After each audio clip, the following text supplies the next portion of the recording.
voix du Paracletos. La voix du Paracletos.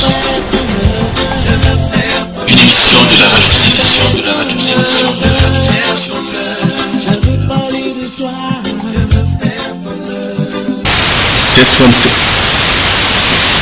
Alléluia, voilà, bienvenue sur RSE, Radio Saint-Esprit. Chers frères et sœurs, nous vous saluons tous dans le nom de notre Seigneur et Sauveur Jésus-Christ de Nazareth, le juge des vivants et des morts. Heureux de vous retrouver aujourd'hui, la voix du Paracletos. Prions, Père, nous te bénissons, nous te rendons grâce. Merci pour ton amour et ta fidélité. Merci pour l'abondance de la grâce et du don de la justice.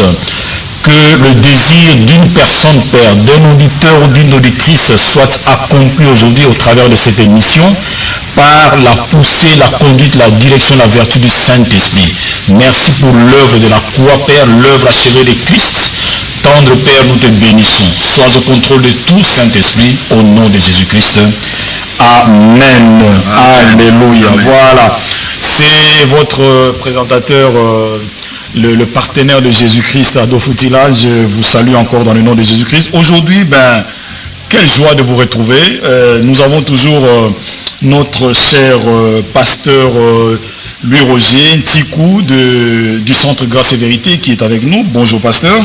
Bonjour pasteur Ado et bonjour à tous nos auditeurs à travers le monde. Voilà, bonjour à tous, comme le dit le pasteur. Dites-nous un peu, chers auditeurs, comment allez-vous? Pasteur, comment vous êtes? Moins bien, grâce à Dieu. Et vous-même, comment vous êtes, pasteur? Moins bien aussi, grâce à Dieu. Le Seigneur nous fait grâce. Nous sommes là encore aujourd'hui pour parler de la part du Saint-Esprit. Je dirais même qu'il a plu aujourd'hui au Saint-Esprit et à nous de nous retrouver encore aujourd'hui avec la voix du Paracletos, Radio Saint-Esprit. Alors, chers auditeurs, n'hésitez pas, si vous avez des suggestions, si vous avez des remarques, si vous avez des conseils à nous formuler, 0033 972 481 209. Je répète, 0033 972 481 209. Ou alors écrivez-nous Radio Saint-Esprit @gmail.com, sans pour autant oublier aussi Skype, Call, tout simplement Radio Saint-Esprit. Pasteur Louis-Roger, on a parlé de beaucoup de choses jusqu'à ces jours. En tout cas, jusqu'à ces jours, on a beaucoup parlé du Saint-Esprit. On l'a présenté comme étant la personne divine. On l'a présenté tel que Jésus-Christ l'a fait. Dans Jean chapitre 14, Jésus disait qu'il est le consolateur. Bon, la version grecque nous dit, à la place où c'est marqué consolateur, c'est allos parakletos, c'est-à-dire l'aide semblable à moi, qui sera notre assistance, qui sera notre partenaire, qui sera notre défenseur, qui sera notre conducteur, qui sera le révélateur, qui sera notre soutien, qui sera notre protecteur, et ainsi de suite. Donc voilà, et puis nous avions commencé aussi à étudier des cas, des personnes qui ont marché avec le Saint-Esprit, des personnes qui ont la même nature que nous. C'est ça. Donc ce n'étaient pas des personnes extraordinaires, ni des extraterrestres, comme beaucoup le croient. Non, c'est des personnes semblables à nous, ayant pied sur terre, vivant sur cette terre des hommes, ayant les nationalités comme nous les avons, vivant dans des pays, dans des territoires comme nous. Donc voilà, c'est pas donc comme en résumé, c'est pas des personnes venant d'une planète Mars, mais c'est vraiment des personnes de la terre, des terriens comme nous, mais qui ont pu marcher avec le Saint-Esprit. Et nous continuons à nous encourager sur ces thèmes. Et à vous qui nous suivez, donc nous vous demandons toujours donc de rester à l'écoute pour que nous puissions avancer correctement. Et nous vous demandons aussi, pasteur Ado, que nos auditeurs aussi prient pour nous. Hein. Tout à fait. Ça, on oublie toujours de le demander. Vraiment, nous vous demandons de prier pour nous, pour que le Saint-Esprit continue à évoluer avec nous, pour que beaucoup soient bénis au travers de ces messages. Voilà, à nous inspirer aussi, à nous pousser dans des révélations. Mais pasteur, tu viens de dire quelque chose de très très important, disant que donc la los parakletos, donc la personne de la même nature, de la même espèce que Jésus-Christ, tu dis que c'est notre avocat, c'est notre défenseur, c'est notre juge. Donc tu veux tout simplement nous dire qu'un auditeur ou une auditrice qui nous entend ici n'est pas du tout orphelin, ok? Donc il a ou elle a un partenaire, elle a un conseiller, elle a un défenseur, elle a un avocat qui s'appelle le Saint-Esprit, c'est ça? Exactement, c'est ça, c'est ce que Jésus a dit. Donc j'aimerais, pour ceux qui nous suivent, ceux qui viennent de prendre la barque avec nous, parce que bon, certains viennent de découvrir ces messages, donc nous leur rappelons les versets de Jean chapitre 14 au verset 17. Jésus a dit ceci. Je dirais même au verset 16. Oui, déjà au verset 16. Oui, voilà. Verset 16, oui. Et moi je prierai le Père et il vous donnera un autre consolateur. Donc la los parakletos, aide de même nature que moi est semblable à moi, afin qu'il demeure éternellement avec vous. Ça, il faut le souligner. D'abord, le Saint-Esprit demeure éternellement avec les croyants. C'est ça. Donc ils ne sont pas orphelins. Jésus est logique dans sa présentation. C'est tout à fait normal qu'au verset 17, qu'ils disent l'esprit de vérité que le monde ne peut recevoir. Mais toi, le croyant, tu l'as, parce qu'il ne le voit point et ne le connaît point. Mais vous le connaissez car il demeure avec vous et sera en vous. Au verset 18, il dit, je ne vous laisserai pas orphelins, je viendrai à vous. Donc, pasteur Ado, tel que tu as dit là, nous ne sommes pas orphelins. C'est les paroles de Jésus-Christ. Tout à fait. Voilà, que quelqu'un saisisse ces paroles, que quelqu'un qui nous suive comprenne ces paroles, qu'il n'est pas orphelin, et le Saint-Esprit est là éternellement avec lui. Alléluia. Quelle bonne nouvelle. Belle parole de Jésus-Christ. Mais pasteur, donc, quelqu'un qui est orphelin, je crois qu'il doit habiter dans l'orphelinat. Ok? Mais pourtant ici, nous ne sommes pas l'orphelinat. Jésus disait tout simplement, je ne vous laisserai pas dans l'orphelinat. Non, je viens d'apprendre, pasteur Ado. Oui, mais tu viens d'apprendre, mais ce n'est pas fini. Et dans la vie courante, dans la vie normale, on ne peut être qu'orphelin de père ou de mère. Voilà. Jamais un orphelin de tante ou d'oncle, non, de père ou de mère.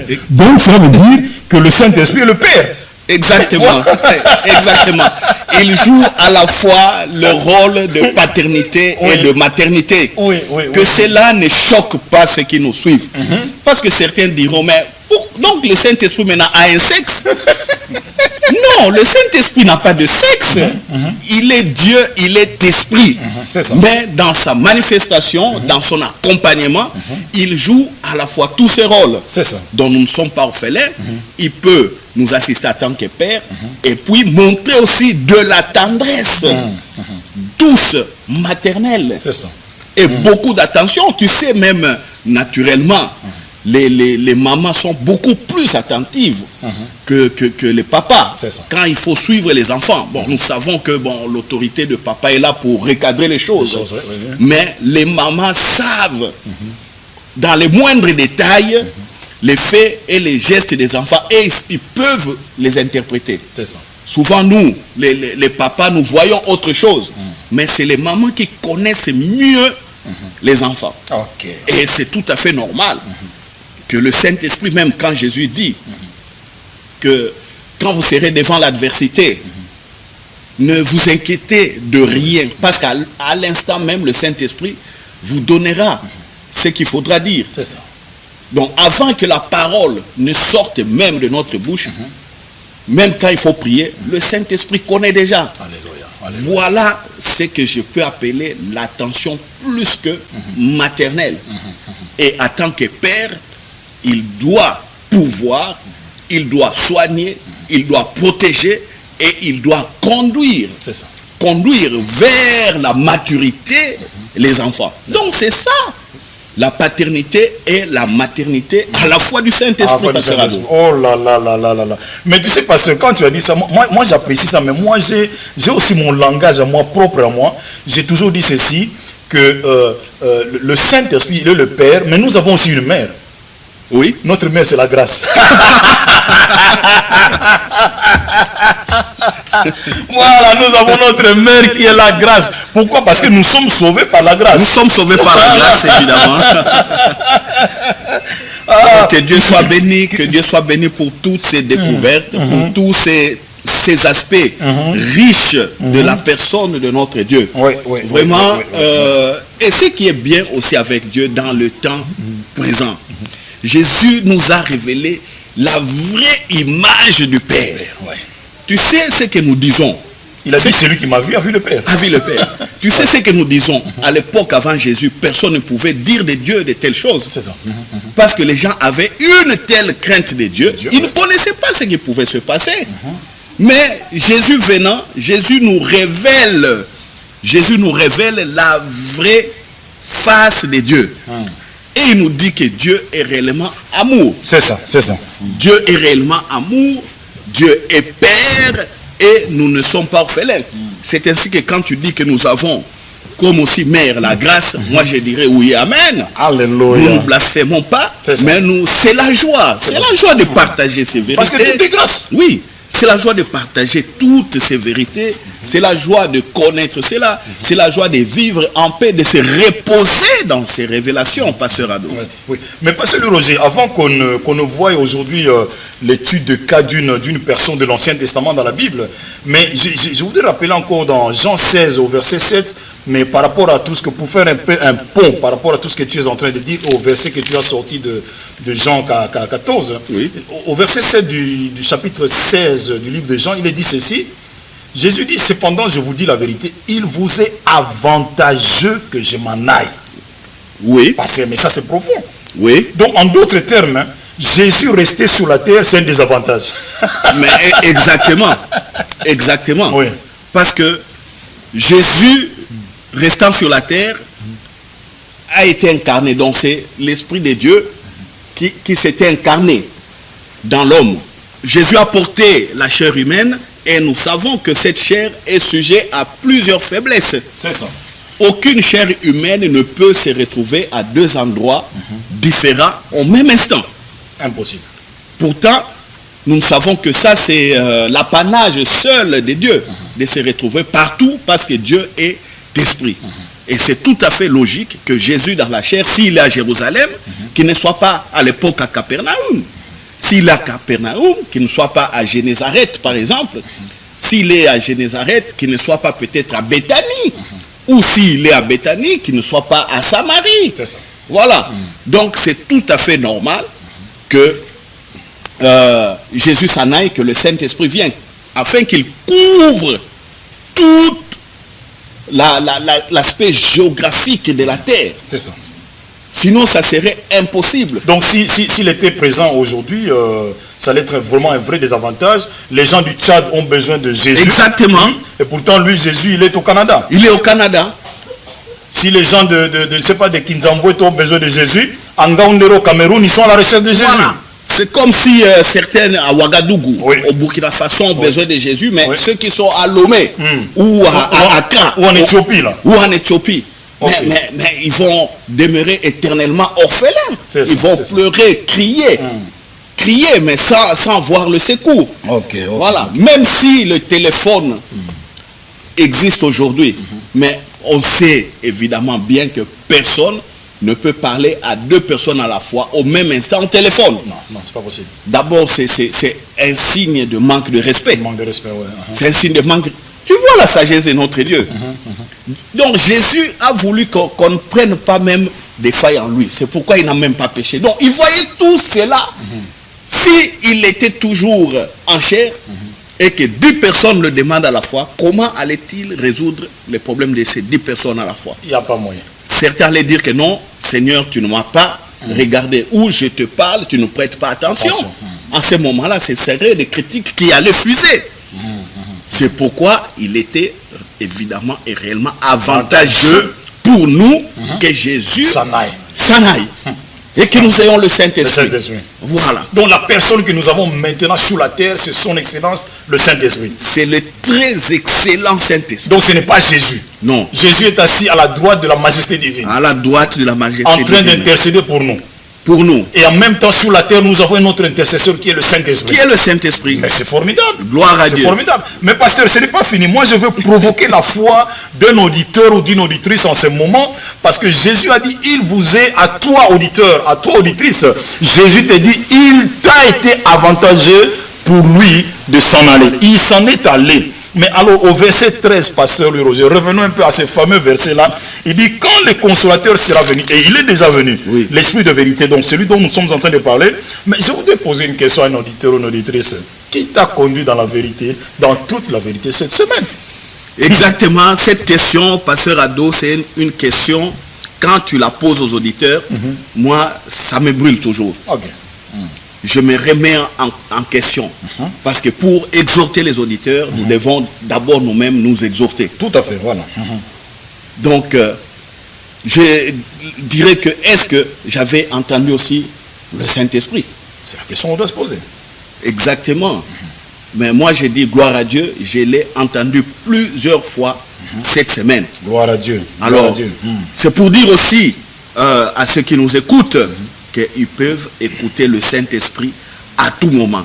Pourquoi je le dis? Beaucoup de gens croient qu'il faut s'adresser au Saint-Esprit quand il y a problème. Mais non! Le Saint-Esprit est là, Jésus a dit éternellement, il sera éternellement en nous. C'est pour nous accompagner en toutes choses. Même quand tout va bien. Même quand tout va bien. Ok. Donc, cela voudrait dire que la relation d'amitié avec le Saint-Esprit, elle est supérieure à tout ce qu'on peut s'attendre à lui quand il faut l'invoquer. C'est ça. Parce que quand on comprend la relation, c'est comme toi et moi, nous nous parlons régulièrement, à tout moment. Ouais. Nous avons une relation qui est continuelle. C'est ça. Mais avec le Saint-Esprit, quand on ne se parle pas, mais ça doit continuer, ça ne doit pas se couper, la relation. C'est ça. Donc la relation d'amitié doit être la priorité. C'est ça. Même au niveau de notre conscience, quand nous nous couchons, quand nous nous levons, quand nous marchons, quand nous sommes dans nos activités, c'est cette relation-là que nous devions mettre en avant. Ok.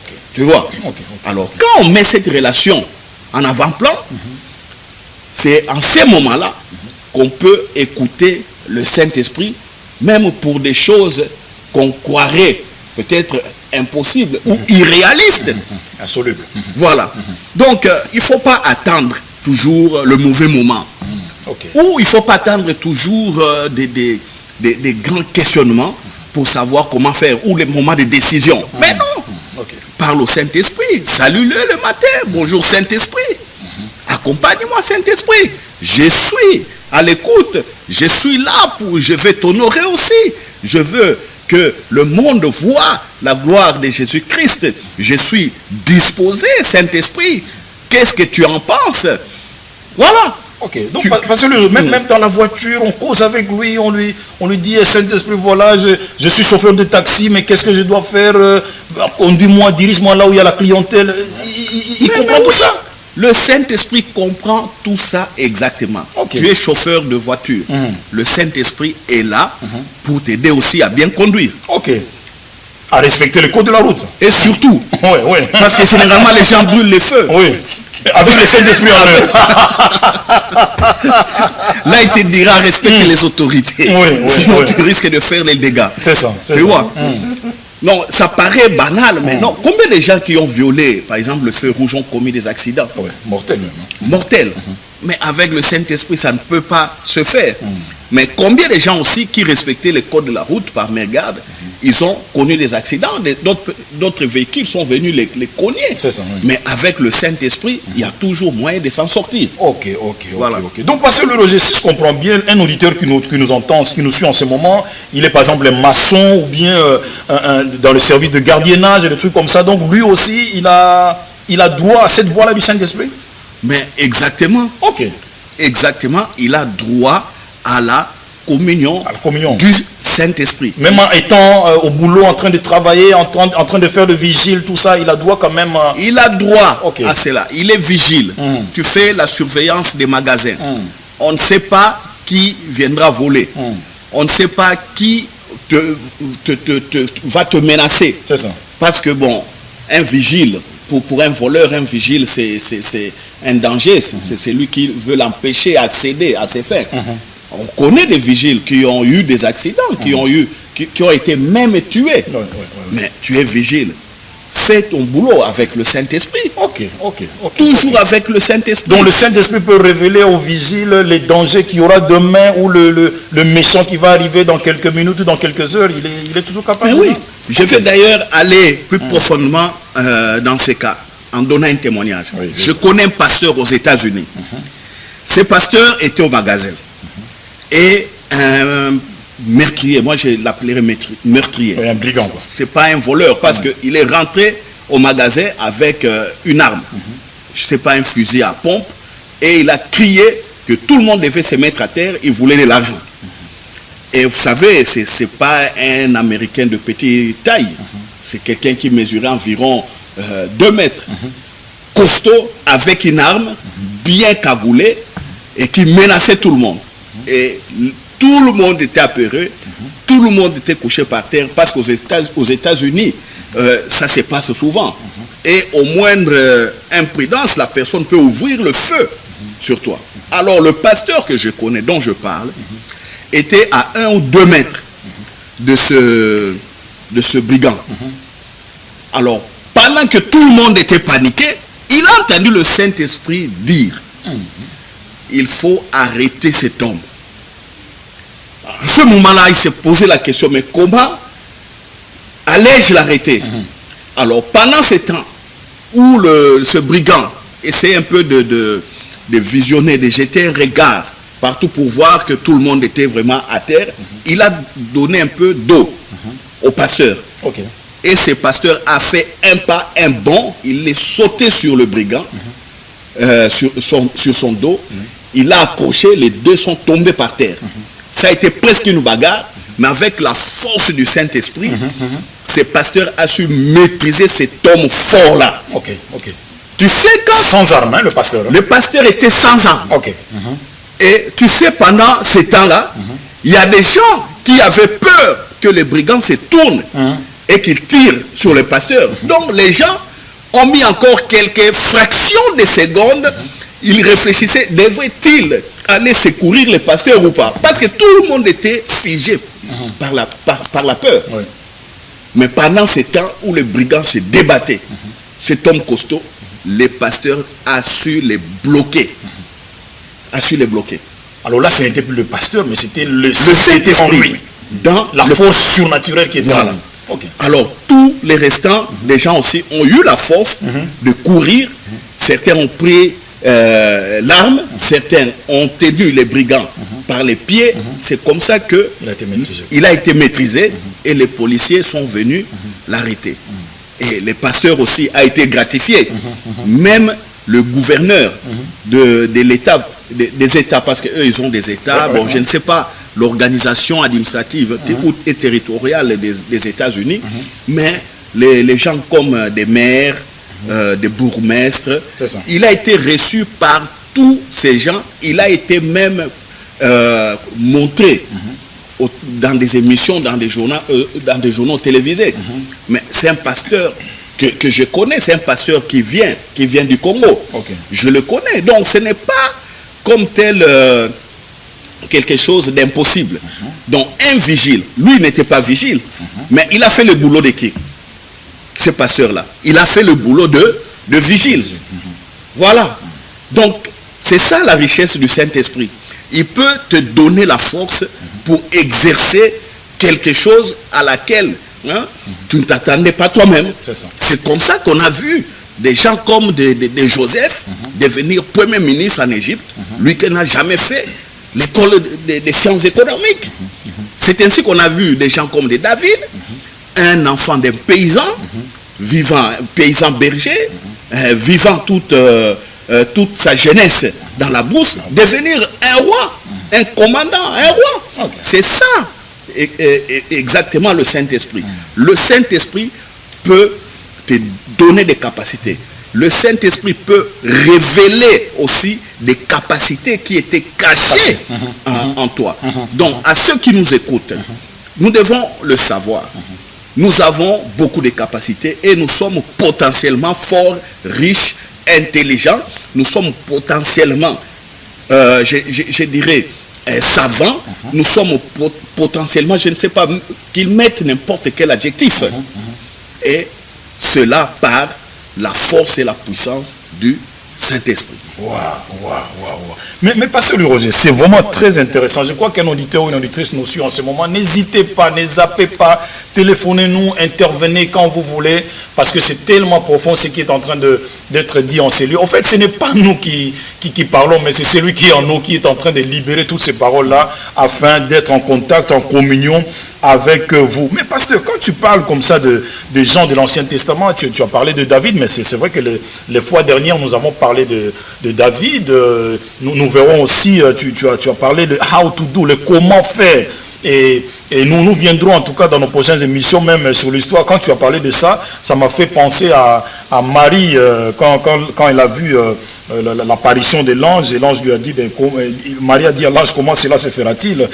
Mais pasteur, aujourd'hui nous voulons parler dans cette émission d'un homme, d'une famille, d'un ménage, un monsieur qui s'appelle Manoach, qui avait sa femme stérile. Et cette femme-là a eu à 2 reprises, n'est-ce pas, la visitation angélique.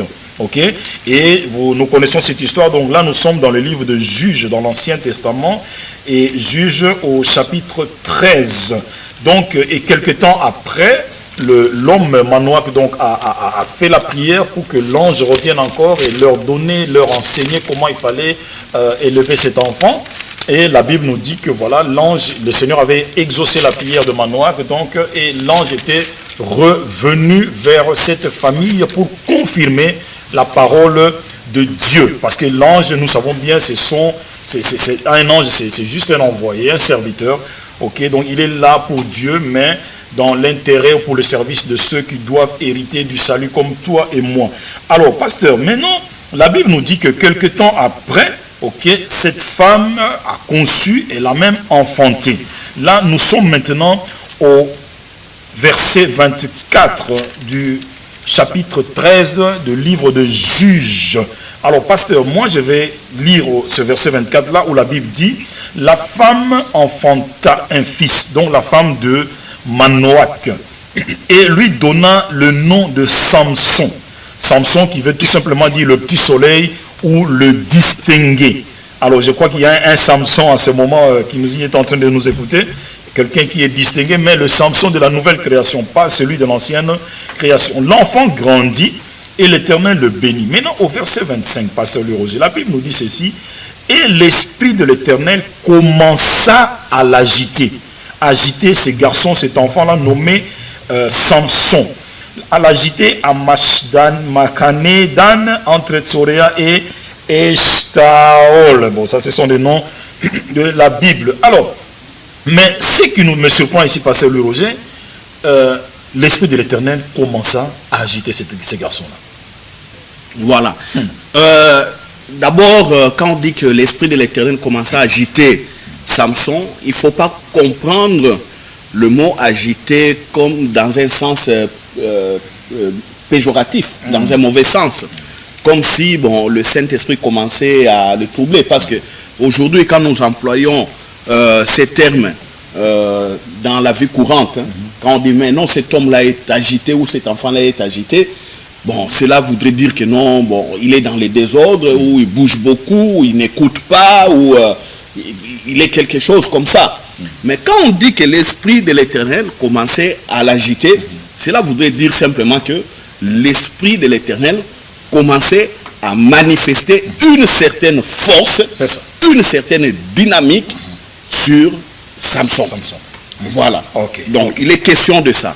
Donc l'Esprit de l'Éternel commença à l'agiter, à le saisir, à se manifester dans ce frère-là. Mais pasteur, avant de rentrer dans la profondeur de ce message, je voulais juste rappeler à un auditeur que Samson, c'est quelqu'un de l'Ancien Testament.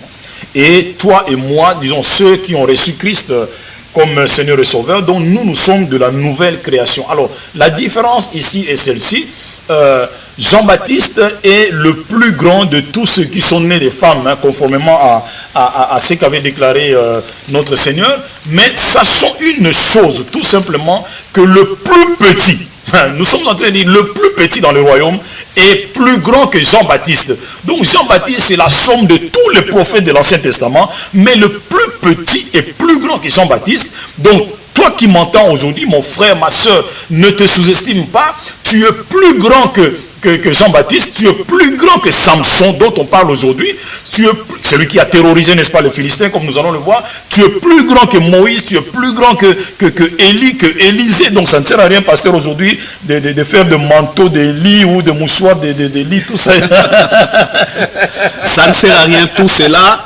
Quoique beaucoup de gens s'accrochent toujours au manteau d'Élie, à la double portion d'Élysée, tout ça. Nous, on n'a plus double portion. Non, la double portion veut dire quoi? Élie a reçu une portion, mais moi je veux le double d'Élie. C'est simplement une capacité. C'est ça. Mais ce n'est pas la personne du Saint-Esprit. Non, ce n'est pas la personne du Saint-Esprit. Parce qu'on ne peut pas... Ce n'est même pas la totalité. Ce n'est même pas la Parce totalité. que la totalité est en le Saint-Esprit. Alors nous avons la plénitude. La plénitude. Ça, j'aime. Bon, il y a certains qui réclament des portions. Bon, moi je dirais, bon, ils ont encore du chemin, qui comprennent encore qu'ils doivent faire le chemin et qui grandissent. Mais parce que tu veux me dire qu'un auditeur qui prie, Seigneur, donne-moi la double portion de l'esprit, tout ça, donc ça passe pas, quoi. Mais comment on peut demander doublement le Saint-Esprit? C'est ça. Est-ce qu'on peut demander doublement le Saint-Esprit? Mais il est déjà en nous. Il est en nous et c'est une personne divine. Mais comment on peut demander cela doublement? Je dis bien cela, c'est-à-dire quand je dis cela, on commence à chosifier même le Saint-Esprit. On ne peut pas chosifier le Saint-Esprit. La personne divine. Comme certaines personnes pensent chosifier l'onction. C'est pourquoi il dit, je veux double. Une double onction. Il croit que non, c'est une mesure qu'il faut... qu'on peut compter, qu'on peut quantifier, des choses comme ça. Non. Élisée avait demandé la double part de Élie. Il faut bien préciser les choses. Il a vu Élie travailler. Il a dit non, moi je veux doublement, plus qu'Élie, doublement. C'est ça la notion de la double part. Mais si on commence à le quantifier, là tout est faussé. Hein? Tout est faussé. Mais Pasteur Rosé, un frère, un auditeur peut dire à son pasteur, voilà, ou à son berger, je veux la double portion de ce que tu as. Oh, mais actuellement, c'est une hérésie. Je le dirai, je le dis tout haut. Et je prends, comment on dit? Si elle était à témoin. Bon, si elle était à témoin. Mais pourquoi tu dis que c'est une hérésie? Pourtant, c'est la prière que quelqu'un peut faire. Mais non, c'est une hérésie. Je le dis tout haut que c'est une hérésie. Donc on ne peut pas demander la double ou la triple onction, non. Part ou onction de... Non. Jésus a dit, je m'en vais. D'ailleurs, il est pour vous avantageux. Un avantage que je m'en aille. Pour que le Saint-Esprit vienne. C'est lui qui a la même nature aussi que moi. Il va vous révéler, il va vous conduire, il va vous assister, il va vous protéger, il va vous guider, il va vous consoler, il va. Mais comment maintenant tu veux chosifier une personne qui a une telle dimension? Une personne qui est omniprésent, c'est-à-dire il est partout, il est omnipotent, c'est-à-dire il peut tout, et il est omniscient, il connaît tout. Comment tu peux lui rendre à la dimension d'une chose ou d'une grandeur, comme on dit en physique, une grandeur mesurable? Non, ce n'est pas de la mesure des capacités qu'on fait ici. C'est lui qui veut faire la mesure des capacités, qu'ils achètent des verres, qu'ils achètent des bouteilles, qu'ils achètent des bidons, qu'ils achètent des jerrycans, qu'ils achètent des tonneaux et qu'ils remplissent cela de l'eau. Ils verront que dans un verre a une contenance peut-être de 20 centilitres. Une bouteille aura peut-être une contenance de 1 litre. Un bidon aura une contenance de 5 litres. Voilà, ça c'est le pasteur. Une contenance peut-être de 200 litres. C'est le pasteur Rosé dans la démonstration Ce n'est pas de la mesure des capacités ici. Mais c'est une personne divine. C'est une personne divine. Donc un auditeur qui nous entend est l'habitation, l'adresse exacte du Saint-Esprit sur la terre. Exactement. Donc il n'a pas besoin d'une triple ou quadruple onction quelque part, non. Non. Ok. Mais chers auditeurs, nous sommes dans la joie. Ne zappez pas s'il vous plaît, juste le temps de souffler. Nous sommes à vous. La régie nous balance une musique. S'il vous plaît, ne zappez pas, intervenez, conseillez, dites-nous quelque chose, des encouragements. Mais n'oubliez pas aussi vos prières, comme l'a dit le pasteur Louis Roger. Nous sommes à vous dans quelques secondes. Juste le temps de souffler un peu avec la musique. La régie, merci. Le monde ne peut recevoir le Saint-Esprit. Le monde ne peut voir le Saint-Esprit. Le monde ne connaît pas le Saint-Esprit. Je connais le Saint-Esprit. Le Saint-Esprit demeure avec moi. Le Saint-Esprit vit en moi. Le Saint-Esprit a été envoyé par le Père. Le Saint-Esprit m'enseigne toutes choses. Le Saint-Esprit me rappelle tout ce que Jésus a dit. Le Saint-Esprit rend témoignage de Jésus. Le Saint-Esprit convainc le monde en ce qui concerne le péché, la justice et le jugement. Le Saint-Esprit me conduit dans toute la vérité. Le Saint-Esprit ne parle pas de lui-même. Le Saint-Esprit parle. Le Saint-Esprit me dit tout ce qu'il entend. Le Saint-Esprit m'annonce les choses à venir. Le Saint-Esprit glorifie Jésus. Le Saint-Esprit prend de ce qui est à Jésus et me l'annonce. Le Saint-Esprit voit dans les ténèbres. Le Saint-Esprit sonde les cœurs et les reins. Le Saint-Esprit réconforte. Le Saint-Esprit, c'est Christ en moi.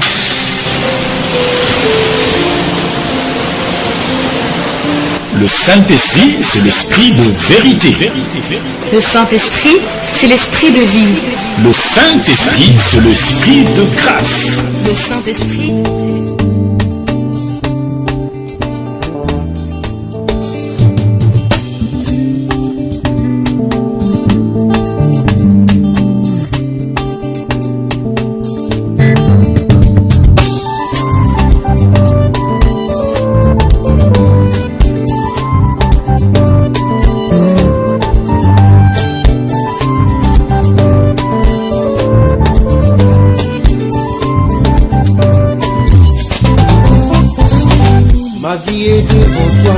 tu la connais mieux que moi, et dans ton amour, cet esprit refais-moi.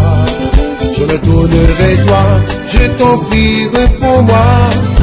Dans ta miséricorde, cet esprit refais-moi, Saint-Esprit. Saint-Esprit refais-moi, Saint-Esprit refais-moi, Saint-Esprit refais-moi, refais tout en moi. Saint-Esprit, Saint-Esprit refais-moi, Saint-Esprit refais-moi, Saint-Esprit refais-moi, refais tout en moi.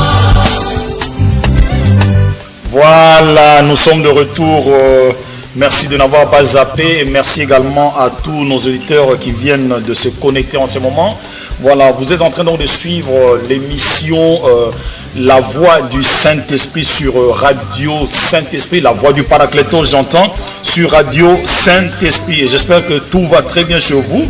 Là, nous sommes en train de voir maintenant le cas d'un ancien de la Bible, un juge en Israël qui s'appelle Samson. Voilà, il est né, il grandit, l'Éternel le bénit et l'Esprit de l'Éternel commença donc à l'agiter. Mais avant cela, pasteur Louis Roger, nous voyons ici le papa, disons la maman de Samson était stérile. Oui. Okay? Et le Seigneur, l'Éternel a envoyé son ange apporter une parole, un message de réconfort, un message de vie, okay? Un message de fécondité pour cette maman-là. Et quelque temps après, et la maman a conçu et puis elle a accouché. Donc on peut dire que le Saint-Esprit et le mariage, c'est bon, ça passe bien. Le Saint-Esprit et le mariage, ça passe bien. Pourquoi? Parce que le Saint-Esprit, c'est lui qui connaît les plans. C'est lui qui le manifeste, qui les publie d'ailleurs pour nous. Nous revenons dans Jean chapitre 7, verset 13. Jésus dit, quand le Saint-Esprit viendra, il prendra de ce qui est à moi et vous l'annoncera. Alors, dans un mariage, un couple en difficulté, un couple qui souffre de la stérilité, je dirais même un couple qui souffre des troubles parce que le mari est peut-être au chômage, il ne gagne pas beaucoup, ou peut-être la femme ne gagne pas beaucoup, ou parce que ça arrive. Hein. Ouais. Aujourd'hui, les sociétés ont beaucoup évolué.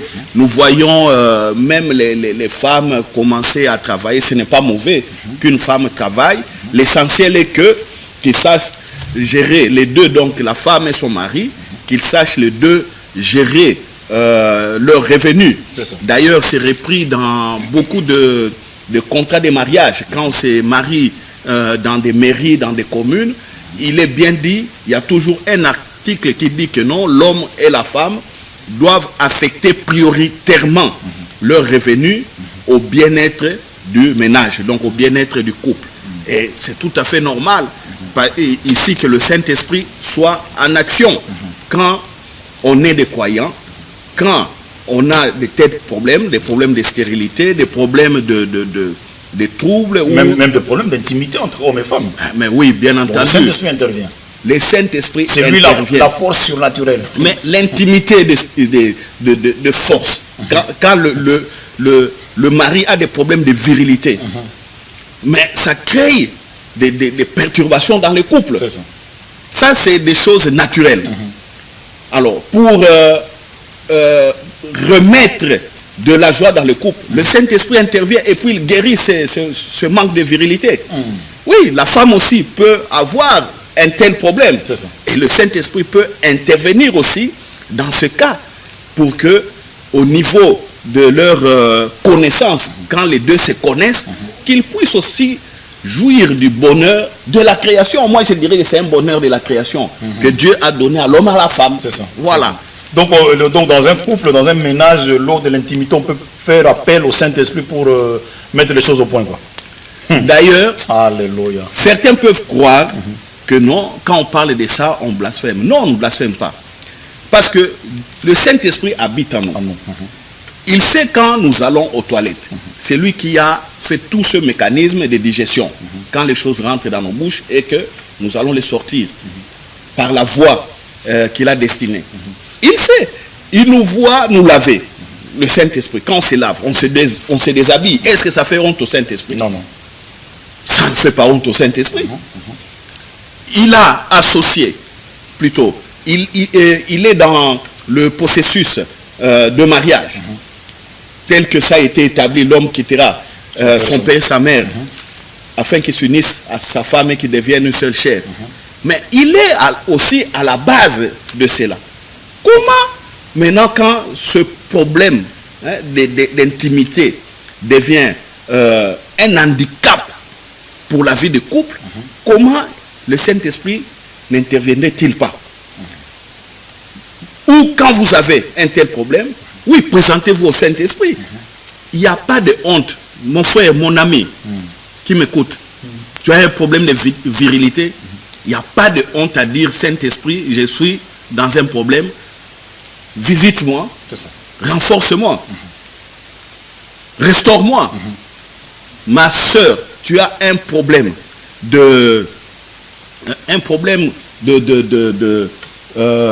d'handicap. Quand tu as un handicap aussi à ce niveau, il n'y a pas de honte. Alors, je donne le cas biblique, le cas de la femme à la perte de sang. Une femme qui a une perte de sang pendant 12 ans. Un ménage ne peut pas tenir avec une telle situation. Et Jésus qu'est-ce que Jésus a fait? Jésus d'ailleurs n'a rien fait. C'est la femme qui s'est approchée de Jésus. Et elle a touché simplement le bord de la robe. Et la femme était guérie.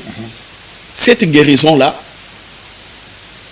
a suivi la femme jusque dans son ménage. Bon, la Bible ne nous dit pas qu'elle était mariée. Mais moi je connais des cas. Moi j'ai déjà prié pour quelqu'un. Une dame qui avait le problème de perte de sang pendant 13 ans. Dans la Bible pour Jésus, il a été écrit que cette femme avait un problème de perte de sang pendant 12 ans. Mais moi, j'ai connu un cas de 13 ans. Donc plus un. Donc tu as fait plus que Jésus, quoi. Oui, Jésus d'ailleurs a dit, Jean 14, 12. Oui, Jésus a dit que nous ferons plus que lui. Bon, il m'a accordé la grâce d'une année. Une année. Oui, j'ai prié pour une dame qui avait perdu de sang pendant 13 ans. La dame a été guérie et elle est guérie. jusqu'aujourd'hui. Jusqu'aujourd'hui. Elle a témoigné. Voilà, je loue le Seigneur. Alléluia. Je bénis le Seigneur. Alléluia. Voilà, Alléluia. donc on voit donc en matière d'intimité, en matière sexuelle, le Saint-Esprit agit aussi. Donc il ne faut pas avoir honte, il faut s'ouvrir simplement à lui, présenter les cas et il résoudra le problème. Même au niveau des fiançailles, une fille qui se fait, je m'excuse le terme aujourd'hui, draguée par un garçon, elle doit présenter plutôt les cas au Saint-Esprit, c'est ça? Oui, la fille doit présenter le cas parce qu'elle ne sait pas d'avance si la personne là, elle est la bonne. Elle ne sait pas d'avance. Celui qui connaît le futur, c'est seulement le Saint-Esprit qui peut dire que oui, vas-y ou non. N'y va pas, parce qu'il y a quelqu'un d'autre pour toi, et pareillement aussi pour le garçon. Le Saint-Esprit dire oui, c'est elle là, vas-y. Voilà, parce que c'est important que le Saint-Esprit intervienne dans le mariage, parce que nous savons que le mariage, les foyers, c'est toujours très attaqué. Quelqu'un peut marier une femme ou un homme et se rendre compte plus tard que ce n'était pas la personne indiquée, et ça crée des frustrations. Ça crée des déchirures, ça crée des divorces, ça crée des, je dirais, un délaissement au niveau des enfants. Les enfants sont perdus parce que ils souffrent dans leur cœur. C'est tout à fait normal que le Saint-Esprit, en amont, donc bien avant, qu'il intervienne. Et que si un tel couple aussi, quoique le Saint-Esprit leur est dirigé bien avant, mais un tel couple qui se retrouve dans le vent, dans des tempêtes, c'est comme les disciples dans les bateaux. La barque tanguée parce qu'elle était fouettée par le vent. C'est normal que ces gens-là se souviennent maintenant du Saint-Esprit qui les avait mis ensemble. En ce moment-là, ton nom Saint-Esprit, c'est toi qui nous avais mis ensemble et la chose va se passer. Voilà, parce que n'oublions pas que dans le monde, nous aurons toujours des tribulations. Et c'est bien quand on sait que non, on a marié la personne indiquée par Dieu. On sait que dans des moments de tribulation, on a une assistance 100% tout risque par le Saint-Esprit. Ok. Donc nous voyons ici le papa Manoak et sa femme n'ont même pas jeûné, n'est-ce pas, pour avoir Samson. Et le Saint-Esprit était donc à l'œuvre. Mais ici, nous voyons que ces garçons-là, Samson, pourquoi l'Esprit du Seigneur était sur lui? Tout simplement parce qu'il avait une mission. La mission de Samson, c'était la délivrance du peuple d'Israël face à qui? Face aux Philistins.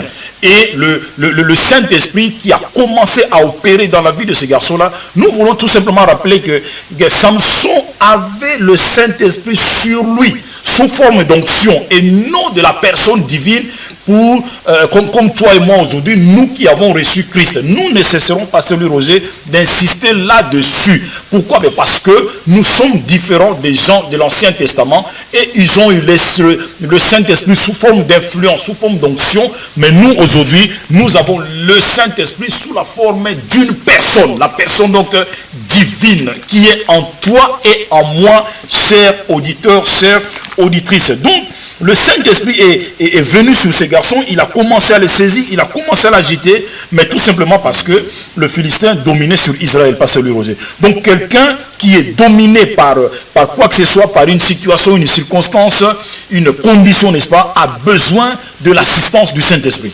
Exactement. Le fait qu'on soit dominé, c'est simplement l'ignorance du Saint-Esprit. C'est l'ignorance. Israël était dominé pourquoi? Quand on lit ces versets au début, la Bible dit qu'ils avaient abandonné l'Éternel. Ils avaient abandonné Dieu. C'est ça.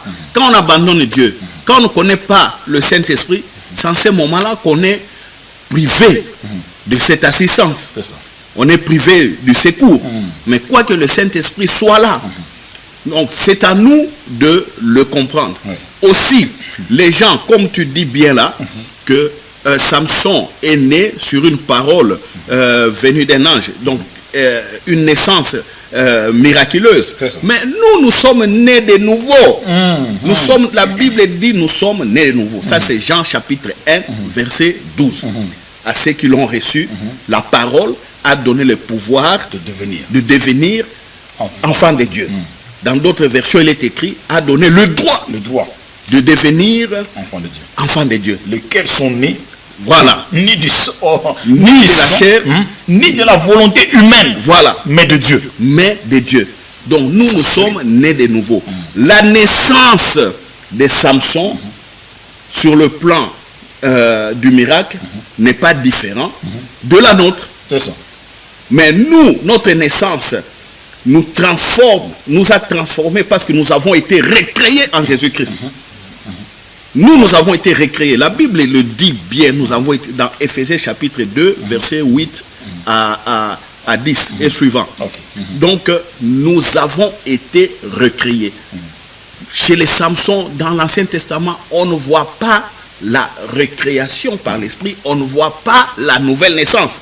Donc c'est des gens comme ça à qui Dieu fait grâce, il donne simplement son onction. C'est tout. Mais nous avons une autre nature. C'est ça.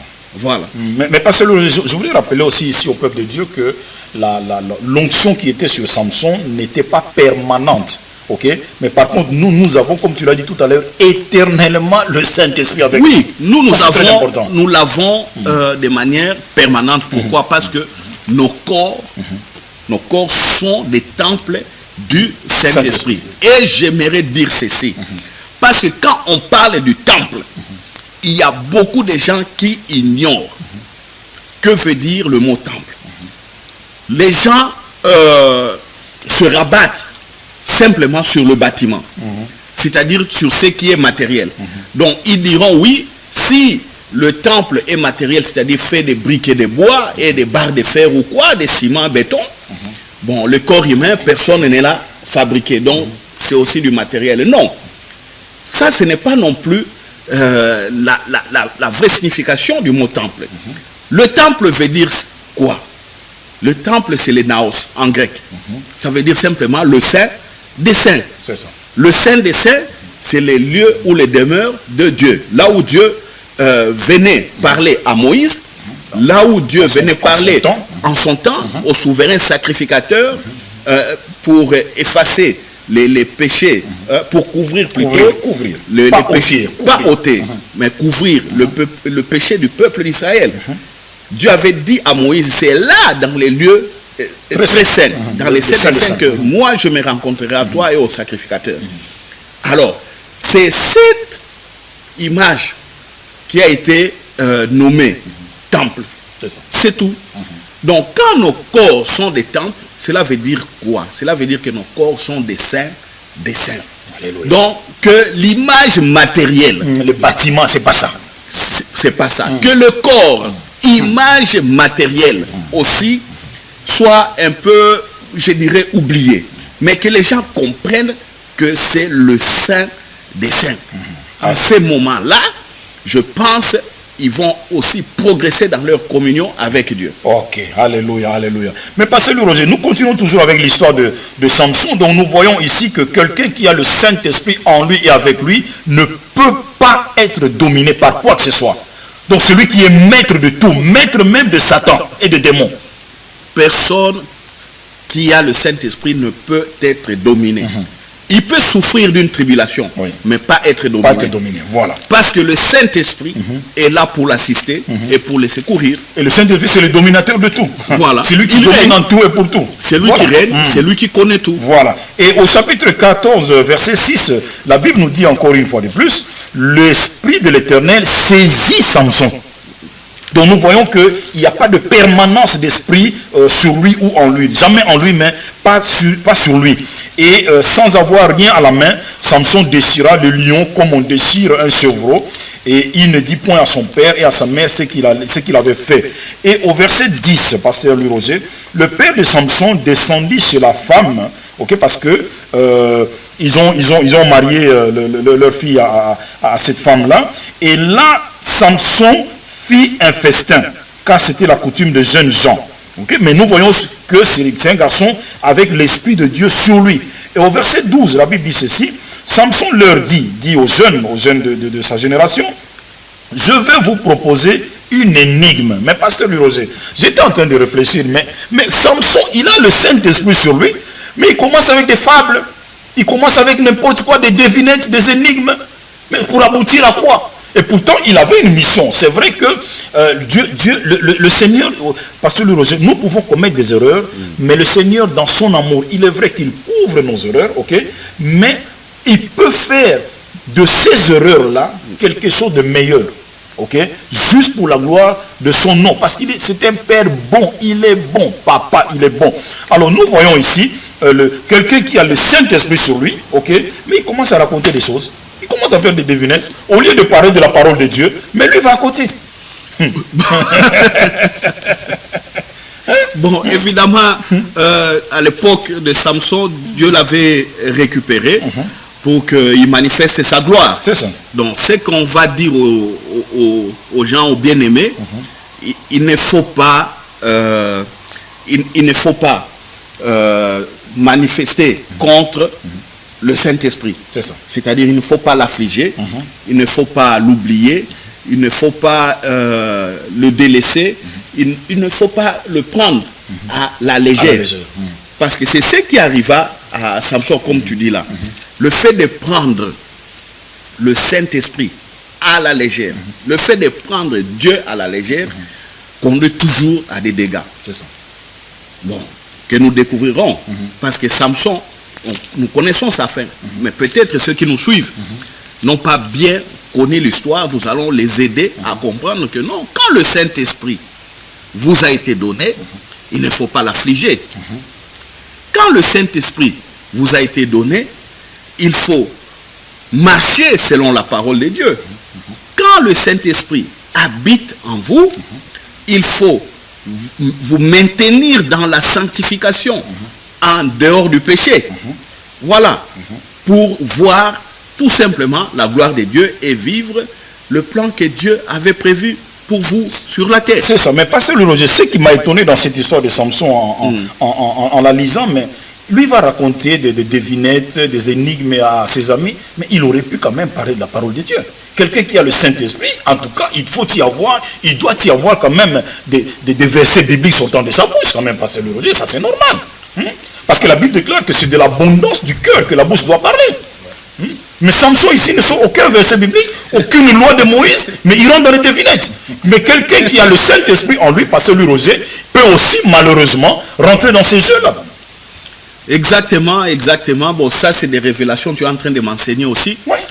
C'est des choses que je ne savais pas. Mais Jésus l'a dit, mais les gens auront des démangeaisons, n'apprécieront que des fables, des devinettes.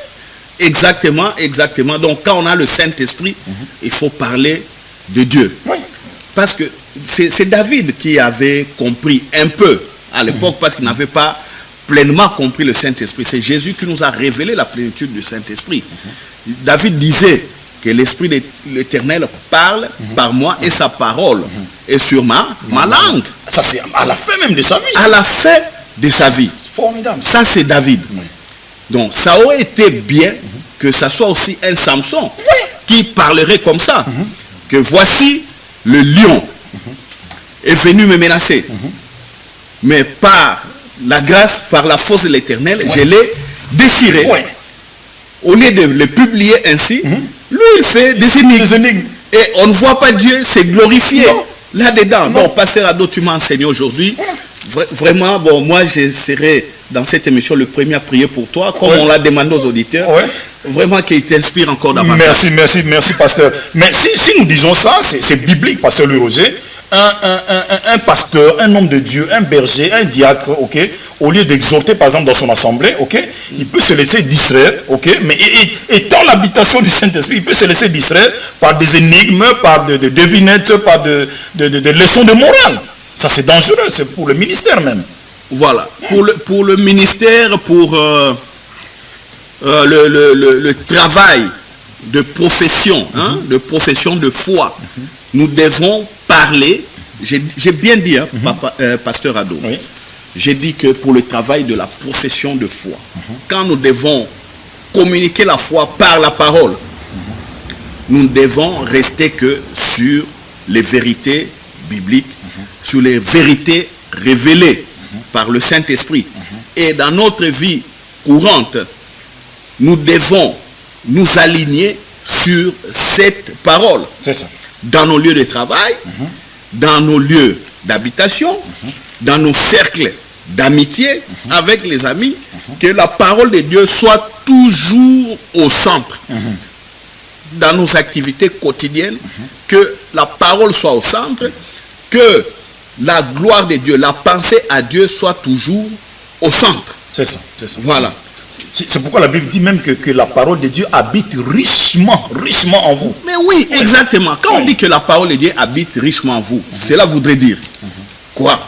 Si la parole de Dieu habite richement en vous, cela voudrait dire que ce qui sortira de votre bouche, ça sera là. La parole de Dieu. La parole de Dieu. Mais ici, Samson ne l'a pas fait. Ah, il ne l'a pas fait, mais on comprend maintenant que bon, il avait des déficits. Voilà. Mes chers auditeurs, il y a de bonnes choses, mais nous n'avons même pas fini par saluer avec le frère Samson, mais quand nous allons rapidement, la régie nous fait signe qu'il nous reste encore quelques poussières de secondes, mais nous verrons seulement au chapitre 15, pasteur Louis Roger, au verset 18. C'est en ce moment-là, pour la première fois, pasteur, nous voyons Samson invoquer l'Éternel. Il a fait des exploits, il a eu le Saint-Esprit sur lui, le Saint-Esprit l'a saisi, le Saint-Esprit l'a agité, mais plus tard, après avoir fait des exploits, c'est alors en ce moment-là qu'il va invoquer l'Éternel. Bon, c'est un peu dommage. Bon, nous ne sommes pas là pour condamner Samson, mais c'est une leçon que nous tirons de Samson. C'est une leçon pour notre bonheur, pour notre bien-être. Pour nous, comme j'avais dit, présentement, il faut que nous ayons la pensée, dans notre pensée, que nous ayons toujours cette priorité à Dieu. C'est ça. Quand notre conscience, dans notre conscience, Dieu est prioritaire, je pense que nous n'arriverons pas à de tels dégâts. C'est ça. Et j'ai bien aussi expliqué, pour aider, pour encourager tous nos auditeurs, il faut privilégier beaucoup plus la relation d'amitié avec le Saint-Esprit. Parce qu'avec un ami, on partage tout. Et dans des moments de difficultés, qu'on reconnaît aussi qui est le meilleur ami. Dans des moments de difficultés. Mais si on a marché tout au long de notre vie, ou toute la semaine, sans avoir cette pensée que le Saint-Esprit est là, et subitement, devant une difficulté, on commence à invoquer. Non, même pas le Saint-Esprit, que l'assistant est là. Le conseiller est là. Le conseiller est là. Oui. Et on essaye d'invoquer. Peut-être dans la détresse, peut-être dans la précipitation, peut-être dans les doutes. On voit à ce moment-là, ça ne marchera pas. C'est ça. Donc, je dirais, privilégions cette relation d'amitié. Et c'est une relation de foi, n'oublions pas. C'est ça. Parce que certains risquent de mal interpréter. Cette relation d'amitié doit être d'abord une relation de foi au Saint-Esprit. La foi en lui par rapport à son omnipotence, à son omniprésence et à son omniscience. Alléluia, alléluia. Voilà, chers auditeurs, nous sommes pris par le temps. La régie nous fait signe, voilà qu'il est temps. Nous devons donc... mais nous sommes ensemble, Ne zappez pas parce que la radio Saint-Esprit, c'est 24 heures sur 24. Et nous voulons tout simplement dire merci à tous nos auditeurs, à toutes nos auditrices, à vous, mesdames et messieurs, enfants, bébés. Nous vous aimons, nous vous chérissons de la tendresse même de Jésus-Christ, mais nous allons continuer prochainement, Dieu voulant, toujours avec le pasteur Louis Roger, parce que nous n'avons pas fini l'histoire de Samson, et nous allons prochainement, si Dieu le permet, si le Saint-Esprit le permet, voir comment la caméra du ciel était braquée sur Samson quand il allait même chez Delilah, n'est-ce pas? Ça, on va en parler prochainement. Qui a conduit les pas de Samson jusqu'à chez Delilah? Ça, on va en parler prochainement, parce que c'est le Saint-Esprit qui est censé nous conduire dans toute la vérité. C'est lui qui avait conduit Jésus dans le désert, c'est lui qui te conduit au boulot, c'est lui qui te conduit à l'école, à l'université, c'est lui qui te conduit dans tes courses, c'est lui qui te conduit à l'église, c'est ton frère, c'est ta soeur, c'est lui qui te conduit dans tout ce que tu fais. C'est le Saint-Esprit. Mais le Saint-Esprit ne te conduit pas chez une prostituée. Non, ce n'est pas le Saint-Esprit. Il est tellement précieux qu'il ne peut pas le faire. Voilà, nous allons revenir, chers frères et sœurs. La régie nous fait signe. Je rappelle une chose, le Saint-Esprit ne te conduit jamais dans l'escroquerie, il ne te conduit jamais sur la prostituée, il ne te conduit jamais dans les désordres ou dans la boîte de nuit, mais le Saint-Esprit te conduit là où lui-même est censé te conduire, dans son amour, dans son intimité, dans la grâce Vraiment, recevez en tout cas l'abondance de la grâce sur vous. Continuez à exceller dans la grâce sous la conduite de son excellence, le Saint-Esprit. Pasteur Louis Roger, merci en tout cas. Merci Pasteur Ado, merci à la régie, merci à vous tous qui nous suivez. Et aujourd'hui, nous vous avions donné notre requête, priez pour nous. Voilà, priez pour nous et le Seigneur va vous exaucer. Dites-nous aussi vos prières, dites-nous aussi le résultat de vos prières parce que le Saint-Esprit exauce tout. Soyez bénis, bisous, ciao, ciao. À la fois prochaine, Dieu voulant. Merci. Je veux t'offrir mon cœur chargé de problèmes. Je te pleure, oh mon Dieu, viens guider toute ma vie. Je me tourne vers toi, je t'en prie, réponds-moi. Dans ta miséricorde, Saint-Esprit, refais-moi, Saint-Esprit. Saint-Esprit, Saint-Esprit, refais-moi.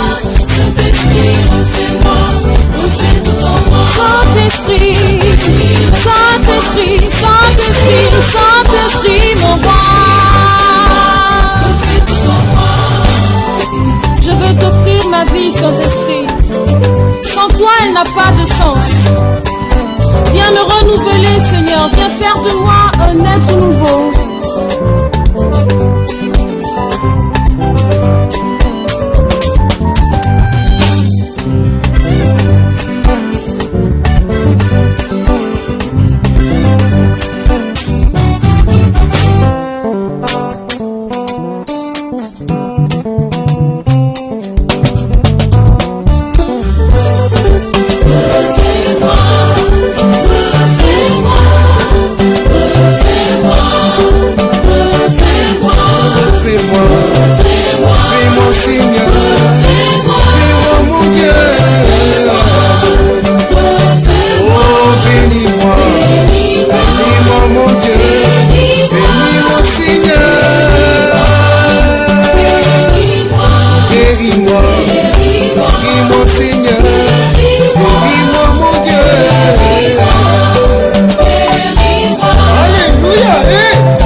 La voix du paraditos.